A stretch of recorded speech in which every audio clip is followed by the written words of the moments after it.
Welcome, everyone, to this 2K Sports broadcast live in Los Angeles at the Staples Center. The excitement of the NBA is on the way. And along with Greg Anthony, Brett Berry, and David Aldridge, this is Kevin Harlan. And alongside us tonight, we have a very special guest you're going to enjoy. 5-time NBA champion, 9-time all-defensive first-team selection. Laker legend, the terrific Kobe Bryant. Kobe, great to see you. We're so excited to have you. No, thank you. I wouldn't miss a chance to stop by and call a game with you guys. You still watch a lot, don't you? I do. I'm a big fan. Lakers are enjoying this break from the road. These guys are hot, no doubt about it, continuing to put up win after win. You know, for Los Angeles, well, one of the big stories of the year. Already, this team's been absolutely on fire, and it hasn't just been one game here or there. It's been a sustained effort. Yeah, I don't think that's anything that anyone saw coming. You couldn't see it in the offseason or the preseason, but they've come out here in the beginning of the year and done something pretty special. So the opening lineup for the Suns. Okobo and Booker are their backcourt. Jackson is out there with T.J. Warren, and it's Ayton in at the 5, roaming the paint. Now, here's Warren. 14 points from him the last game against Orlando. Shot clock at 6. Down low, Ayton. That's tipped. And just about a minute into the first quarter. Now, here's Ball. T right on him.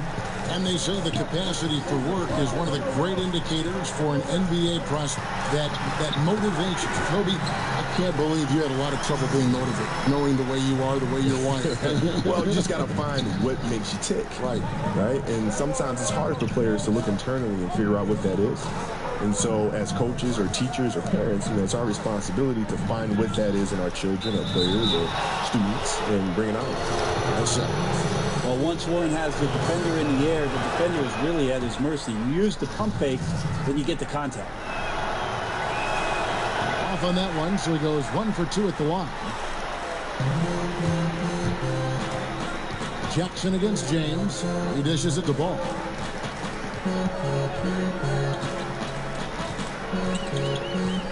On the wing, Harris. Over Jackson. Harris, good. He's just so polished on offense. Harris has what it takes to score from the mid-range. You got to step up on it. Okobo, covered by Beasley, to the middle. And it's Ayton missing. Lakers have gone 2 or 3 here to start out the game. A-Train to pass the ball. A second chance effort, and the layup is good.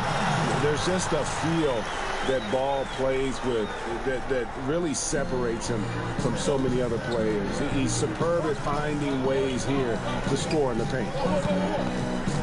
Kicks it to Ayton.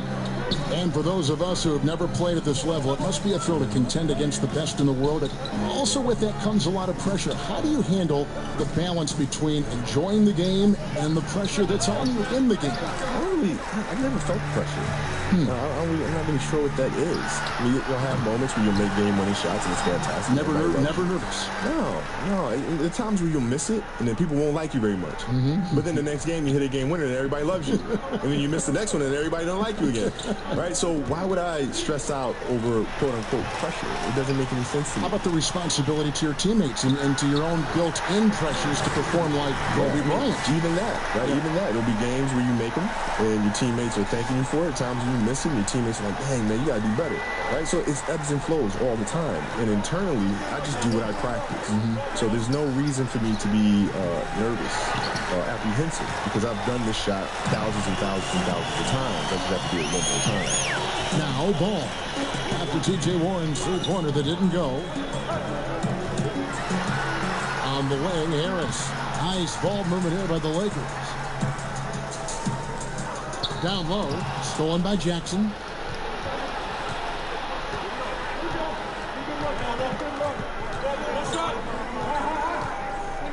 Outside Warren.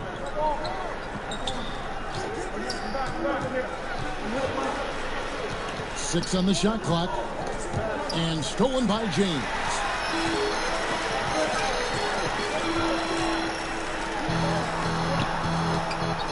Back to ball. Good, and the assist goes to James. Yeah, they're going to have a nice little run here. Look at the last game for the Suns. It was a win against the Magic, and first time out of the game called for Phoenix. Kobe, you love to take over a game. You're scoring everything you did. Who are the players you faced, though, who held their own against you defensively, that were always something maybe that you really enjoyed playing because you knew they were so good defensively? Tony Allen is my all-time favorite to go against. I loved going against Tony monster. Allen. He was a man. Well, he didn't ask for any help ever. It wasn't like, I'm going to send Kobe down here and come for the trap. He wasn't asking for help. He said, no, me and you. No matter how many times I hit him, no matter how many times I scored him, he was still there every single time.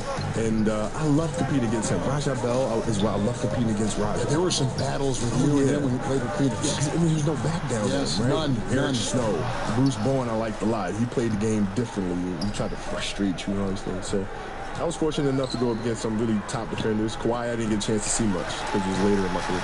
That would have been a good matchup. I would have loved it. And here is Los Angeles now after the Suns pick up two. Rondo kicks to James. This is to Ingram. 5 on the clock. Over Booker, and he gets it to go, hitting off the back of the rim. They've wasted no time settling into their offense. Suns trail by 11. And there's the pass to Holmes. And here's Booker. He's covered by Ingram. That's good from Booker on the assist by Ariza. Booker's got his first 3 points of the game. In the NBA, because the players are so individually great and we all know about them, and the league pushes them in that direction. You know, you got the torch from Michael. You then gave it to LeBron. Before that, you know, it was Dr. J and how I find that amazing how the torch is passed from one great player to another, yet each are so individual in their accomplishments.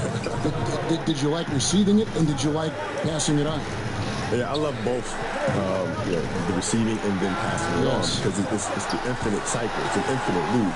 And the game just continues to evolve, and players continue to grow.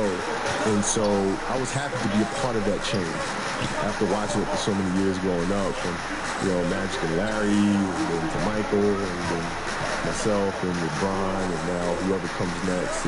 It's an infinite loop, and I'm happy to be a part of it. Just 4 to shoot. Here's Ingram. The shot, no good. Now the Suns take it the other way. They come into this one having outplayed the Magic last game. And, it wasn't just that they got stops. It was the way they got stops. Rejection after rejection.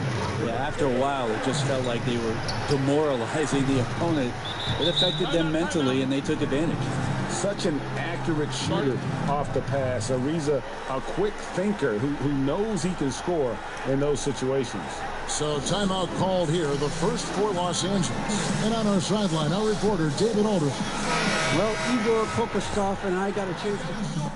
Kobe, the NBA right now is trying to spread this game worldwide, even more so by developing basketball academies. But is enough being done, in your opinion, to develop players right here in the United States? No. You shouldn't have players that can't shoot free throws. Yeah. You know what I mean? Like, you shouldn't have players that can't shoot. We seem to talk about that a lot. It doesn't make any sense. It doesn't make any sense. Like, at what point when you're starting out playing basketball at the age of 10, 12, does a coach not say, come here, son, let me teach you how to shoot the ball? How does that not happen? You know what I mean? I think it's just coaches see a player that's extremely athletic. He's bigger than all the other 13-year-olds. He runs faster. He can dunk at 13. But the coach is like, just do that because we want to win today's game. Just dominate him. Just dunk, dunk, dunk. And you wind up hurting the kid. Right. As opposed to taking your time to develop their game and help them be well-rounded. All out there with Harris. Then there's Beasley. That's Lance Stevenson. And it's A-Train in at the center position. That's the Laker 5.